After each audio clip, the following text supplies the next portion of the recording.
Ralph Waldo Emerson once said, "A man in debt is so far a slave." Unfortunately, he could not have been any more right. Imagine, the year is 2028. For many of you, college graduation was less than a decade ago. Upon graduating from Jacksonville University, many of you either joined the workforce or went on to further your education in academia. Unfortunately, the expectations many of you had while in college, such as making $100,000 a year, did not work out. Instead, you are making $51,000 a year, which is the average salary of a college graduate in the United States today. Sadly, your $51,000 a year salary would be perfect if it was just you, but now you have a family to take care of. On top of your family duties, you are juggling both work and finances. After calculating your living expenses, you find that you are cutting it rather close to not having any money to put away in savings. Now factor in student loans on top of everything else you need to account for, and unfortunately, many of you may find yourselves underwater. In the United States today, student loans have become a massive issue.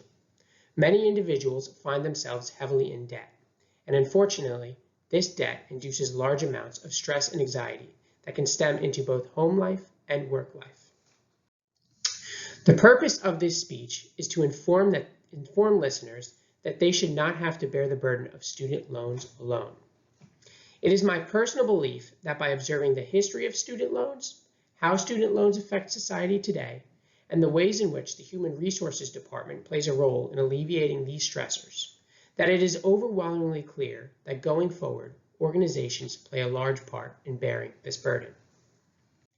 Now, I don't know about you guys, but not a single one of my grandparents went to college. Both of my grandmas were housewives. One grandfather was a carpenter, and the other was a salesman. This type of living was common back in the day.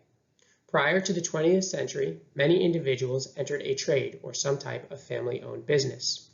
According to the Georgetown University Law Center, in 1910, only 9% of individuals 18 and over attended higher education institutions. Today, the number has more than quadrupled. So the real question is, what changed? In 1965, the Higher Education Act was signed. The signing of this document led to the creation of the Guaranteed Student Loan Program, GSL. This program more than doubled the percentage of loans students could take out in pursuit of higher education. Now, as I am saying this, I want you guys to understand that this was not the end-all be-all to student loans. In fact, the GSL program was just the beginning. Today, students can take out private loans or federal loans. I know that every one of us at some point or another has filled out the tedious FAFSA form.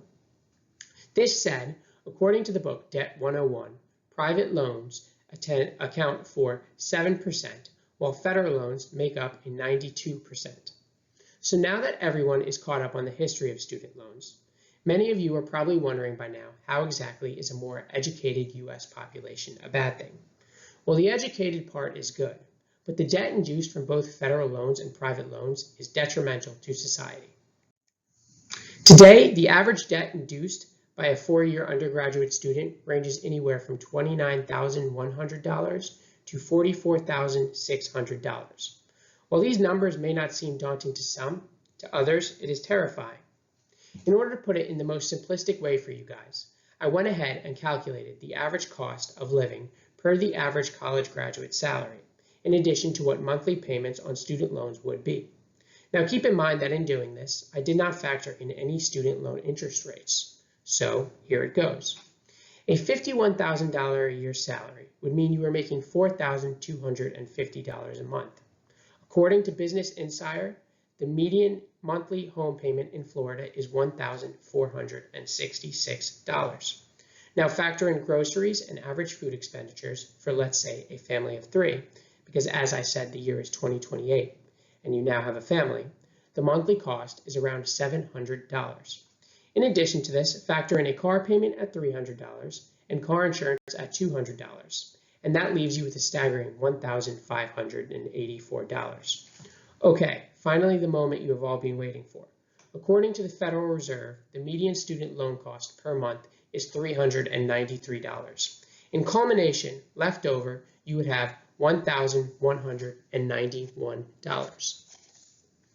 This may seem pretty decent when you are on a college budget, But in my opinion, when adding up 1, spending money for family activities, 2, putting money away for retirement, and 3, random expenditures that may come up throughout the month, financial pressures and anxiety that could possibly be induced from just having to pay these loans is insurmountable. This said, the US needs to come up with a solution, and fast. Now, while a lot of people here have probably not entered the workforce yet, and therefore have never felt the stressors and anxiety that work can cause, along with financial burdens, a lot of you have felt stress and anxiety from college assignments. This said, we all know anxiety is not a good feeling. Have any of you guys ever performed poorly on an exam because you had to focus your attention elsewhere? Well, newsflash. When employees in the workforce need to focus their attention on the financial burdens from home, that greatly stems into their job performance. Overall, student loans are an issue that employers should focus on. The question is, how? Fortunately, I can tell you how.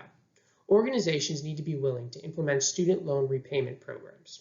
Not only will this create a better quality of life for employees, but it has the potential to increase employee output and decrease turnover rates. According to the Society for Human Resources, only 4% of organizations currently offer these kinds of programs. This said, the HR departments within organizations need to do better. In conclusion, student loans are a major issue in the US today. It is the employer's responsibility to offer these types of student loan repayment programs. Now, I am not telling you guys this to scare you, but simply to open your eyes to a problem that many of us will have to face in the coming future.